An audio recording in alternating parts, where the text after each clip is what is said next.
അനേക ഇനം ബാക്ടീരിയകളുണ്ട് ലോകത്തിൽ.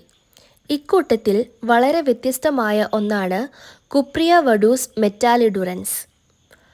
വിഷലിപ്തമായ ലോഹങ്ങൾ ആഗിരണം ചെയ്തെടുത്ത ശേഷം ഇവയിൽ നിന്ന് സ്വർണ്ണത്തരികൾ ഉണ്ടാക്കാൻ ഇവയ്ക്ക് ശേഷിയുണ്ട്.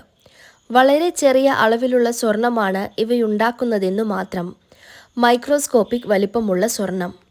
സ്വർണവും ചെമ്പും ഉൾപ്പെടെ വിഷലിപ്ത ലോഹങ്ങളുടെ സാന്നിധ്യമുള്ള മണ്ണിലാണ് ഇവ ജീവിക്കുന്നത്.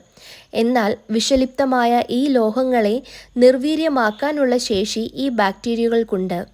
സ്വർണ്ണ ചെമ്പുഖനികൾ, വ്യവസായ മാലിന്യം തള്ളുന്ന സ്ഥലങ്ങൾ, ലോഹസാന്ദ്രത കൂടിയ മണ്ണുകൾ എന്നിവിടങ്ങളിൽ ഇവയെ കാണാം.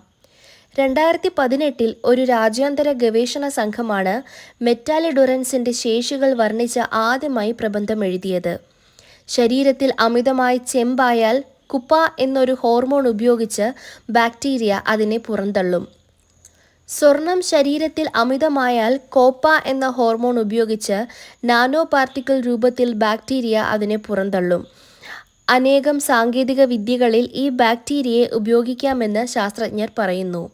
സ്വർണ്ണ പര്യവേക്ഷണത്തിനുള്ള ബയോസെൻസറുകളും മറ്റും ഉണ്ടാക്കാൻ ഈ ബാക്ടീരിയകൾ ഉപയോഗപ്രദമാണ്.